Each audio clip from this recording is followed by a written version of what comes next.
Hello र नमस्ते guys, म प्रतिमा र यो नयाँ वर्ष सुरु हुन साथै बजारमा एकदमै धेरै फोन्सहरू लन्च भइसकेका छन्, स्पेशली मिड रेन्ज प्राइस सेगमेन्टमा चाहिँ। त्यही कारणले गर्दा हामीले चाहिँ आज एउटा डेडिकेटेड बाइ गाइड भिडियो नै लिएर आएका छौँ, जहाँ चाहिँ म नेपालमा पाइने 40,000 मुनिको बेस्ट स्मार्टफोन्सहरूको बारेमा कुरा गर्नेछु। तर यो भिडियो सुरु गर्नु अगाडि चाहिँ लेट मी टेल यू कि हामीले यो लिस्टमा एक दुईवटा 40,000 भन्दा 1-2 हजार बढी पर्ने फोन्सहरू पनि राखेका छौँ, सो द्याट अलिकति बेसी पर्न जाने राम्रा फोनहरू टेक्निकलिटीको आधारमा चाहिँ यो लिस्टबाट नछुटुन् भनेर। ओके, हाम्रो लिस्ट सुरु हुन्छ OnePlus Nord CE2 Liteबाट, जसलाई चाहिँ OnePlusले हालसालै मात्र नेपाली मार्केटमा लन्च गरेको थियो। OnePlus भन्ने बित्तिकै हामीले सम्झिने कुरा चाहिँ यसको क्लिन सफ्टवेयर एक्सपिरियन्स हो र OnePlus Nord CE2 is no exception. Mid range phone भए पनि यसमा अरू ब्रान्ड्स जस्तो थर्ड पार्टी ब्लोटवेयर एप्सहरू चाहिँ छैन। प्लस कम्पनीले चाहिँ यहाँ एन्ड्रोइड 12 बेस्ड अक्सिजन OS दिएको छ, जुन यो भन्दा पनि महँगो पर्ने Nord CE2मा पनि अझैसम्म पनि आइसकेको छैन। त्यस्तै सफ्टवेयर अपडेटको कुरा गर्ने हो भने कम्पनीले 2 जेनेरेसनको OS र 3 वर्षको सिक्युरिटी प्याच अपडेट दिने कन्फर्म गरिसकेको छ यो फोनमा। अब सफ्टवेयर सँगसँगै यो फोनको पर्फर्मेन्स पनि राम्रै छ है। यहाँ चाहिँ तपाईँले Snapdragon 695 5G चिपसेट पाउनुहुन्छ, जुन राम्रैसँग अप्टिमाइज गरेको छ OnePlusले, र यसको 120Hz को LCD स्क्रिनले गर्दा ब्राउजिङ र क्याजुअल युसेज एक्सपिरियन्स पनि स्मुथ नै छ। क्यामराज भने चाहिँ एभरेज नै लाग्यो है मलाई। डे टाइम इमेजेसहरू ओभर स्याचुरेटेड आउने रहेछ र पोर्ट्रेटमा पनि स्किन टोन खासै कन्सिस्टेन्ट भएको चाहिँ मैले पाइनँ। सो OnePlusले पोस्ट प्रोसेसिङलाई चाहिँ अझै बेटर बनाउन सक्छ अपडेटको मार्फतबाट। नेक्स्ट हामीसँग छ स्यामसङको Galaxy M33 5G। Nord CE2 Lite जस्तै M33मा पनि तपाईँले लेटेस्ट एन्ड्रोइड 12 पाउनुहुन्छ।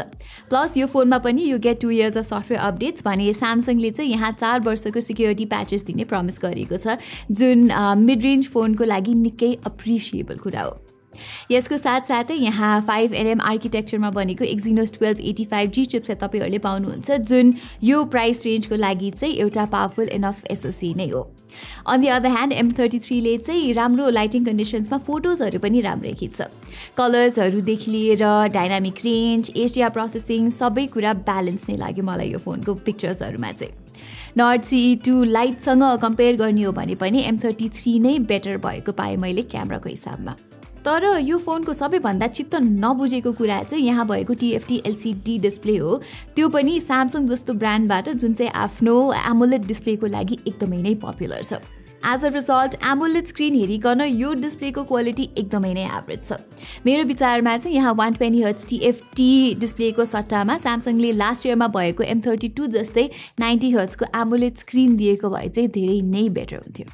ओके, अब डिस्प्ले त्यति राम्रो नभए पनि यसको ब्याट्री लाइफ भने चाहिँ मजाको छ है। यो फोनमा तपाईँले 6000 mAh को ठुलो ब्याट्री पाउनुहुन्छ, जसले नर्मल युसेजमा 2 दिनसम्मको ब्याकअप दिन्छ इजिली नै। तर यसपालि स्यामसङले बक्सभित्र चार्जर चाहिँ दिँदैन, सो 25 वाटको कम्प्याटेबल चार्जर चाहिँ तपाईँहरूले छुट्टै किन्नुपर्ने हुन्छ। मुभिङ अन, यदि तपाईँ vibrant contrast rich AMOLED screen भएको एउटा राम्रो मिडिया कन्जम्सन फोन खोज्दै हुनुहुन्छ भने you should probably check out the Redmi Note 10 Pro। पोहोर सालको डिभाइस भए तापनि यो फोन नेपाली मार्केटमा अझै पनि एकदमै लोकप्रिय छ। स्पेक्सको कुरा गर्ने भने यो फोनमा चाहिँ तपाईँले 120Hz रिफ्रेस रेट भएको 6.6 इन्चेसको सुपर AMOLED डिस्प्ले पाउनुहुन्छ। प्लस यो चाहिँ DCI P3 र HDR10 सर्टिफाइड स्क्रिन पनि हो, सो यसमा युट्युब र नेटफ्लिक्स जस्तो प्लेटफर्ममा भिडियो हेर्न चाहिँ एकदमै मजा आउँछ। लाइकवाइज Note 10 Pro को डिजाइन पनि उत्तिकै प्रिमियम छ। You get a glass sandwich build here, जुन चाहिँ IP53 dust and water resistant पनि छ। त्यस्तै गरी पर्फर्मेन्सतर्फ भने Xiaomiले यो फोनमा Snapdragon 732G चिपसेट दिएको छ, जुन चाहिँ एउटा 4G चिपसेट हो र अलिकति लेस पावरफुल भए तापनि it's more than reliable enough for day to day tasks. Okay, next up हामीसँग छ स्यामसङको Galaxy A52। यो फोनको 8/128GB भेरिएन्टको मार्केट प्राइस 42,000 रुपियाँ भए तापनि तपाईँले हाम्रो अफिलिएट पार्टनर्सबाट चाहिँ 41,000 रुपियाँमा किन्न सक्नुहुन्छ। Galaxy A52 को one of the best aspects भनेको चाहिँ यसको रिलायबल अप्टिकल इमेज स्टेबिलाइजेसन भएको क्यामराज नै हो। फर इन्स्टेन्स Redmi Note 10 Proसँग कम्पेयर गर्ने हो भने चाहिँ A52 को फोटोजमा तपाईँहरूले better colour, sharpness, dynamic range र डिटेल्स भएको देख्न सक्नुहुन्छ। क्यामराज त भइहाल्यो, यो फोनको सुपर AMOLED स्क्रिनको क्वालिटी पनि टप नच नै छ, as expected from a Samsung made panel.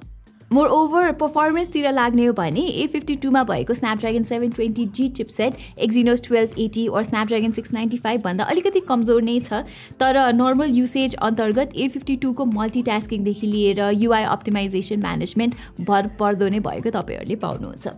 Plus Galaxy A52 चाहिँ नेपालमा अवेलेबल हुने सबैभन्दा सस्तो IP67 dust and water resistance भएको फोन पनि हो। सो यो बर्खाको समयमा फोन पानीमा झरिहाल्यो भने अथवा फोनमा पानी परिहाल्यो भने पनि यो फोनमा कुनै पनि समस्या आउने छैन। Okay, हाम्रो list next entry is yet another Redmi phone. This time it's the new Redmi Note 11 Pro 5G.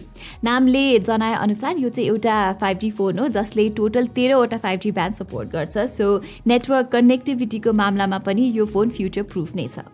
यति मात्रै नभई Redmi Note 11 Pro 5G चाहिँ एउटा well balanced mid range device पनि हो। यहाँ Xiaomiले 120Hz को भाइब्रेन्ट एमोलेड स्क्रिन सँगसँगै स्टेरियो स्पिकर्स पनि दिएको छ जसको साउन्ड क्वालिटी निकै ब्यालेन्स छ। र Redmi Note 11 Pro 5G looks wise पनि अट्र्याक्टिभ नै देखिन्छ। इनफ्याक्ट यसको बिल्ड क्वालिटी प्रिमियम नै छ भन्दा पनि फरक पर्दैन, किनभने यसमा चाहिँ Redmiले IP53 रेटिङ बाहेक फ्रन्ट र ब्याक दुवै साइड्समा ग्लास बिल्ड दिएको छ। प्लस हामीसँग भएको यो एटलान्टिक ब्लू कलर अप्सन पनि आई क्याचिङ नै लाग्यो मलाई। Now as you can see यहाँ पछाडिपट्टि चाहिँ ट्रिपल क्यामेरा सेटअप दिएको छ Xiaomiले जसको आउटपुट डिसेन्ट नै छ। त्यही हो कहिलेकाहीँ चाहिँ फोटोजहरू ओभर एक्सपोज भइदिन्छन्, जुन कुरा चाहिँ Xiaomiले सफ्टवेयर अपडेटको थ्रुबाट सक्दोसम्म सुधार गर्नुपर्ने देखिन्छ।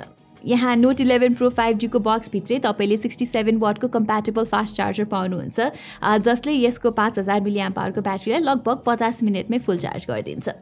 पर्फर्मेन्सतर्फ चाहिँ यहाँ Snapdragon 695 5G चिपसेट रहेको छ, जुन गेमिङको लागि त्यति राम्रो चिप नभए तापनि अघि न भने जस्तै डे टु डे टास्कको लागि चाहिँ this is still a very good processor. Okay, अब चाहिँ हामी यो लिस्टको एन्डमा आइसकेका छौँ र यदि मैले नेपालमा अहिले पाइने 40,000 को रेन्जको best mid range phone choose गर्नु पर्यो भने it has to be the Realme 9 Pro Plus।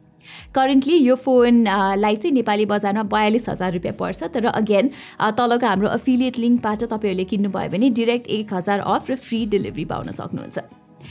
रियलमीले यो फोनको क्यामेरालाई चाहिँ हेभिली एडभर्टाइज गरेको थियो र अनसरप्राइजिङली यसको फोटोजहरूमा चाहिँ हामीले पन्चियर कलर सँगसँगै HDR प्रोसेसिङ पनि राम्रो भएको पायो। मोरओभर यो क्यामेरामा चाहिँ OIS सपोर्ट पनि छ, सो रातिको समयमा पनि इमेजेसहरू शार्प र डिटेल्ड आउने गर्छन्।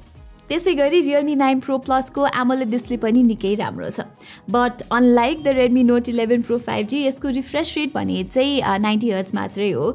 आजकल 120 Hz रिफ्रेश रेट चाहिँ मिड रेन्ज सेगमेन्टमा निकै कमन नै भइसक्यो, सो Realmeले पनि यहाँ 120 Hz प्यानल दिएको भए चाहिँ अझै बेटर हुन्थ्यो।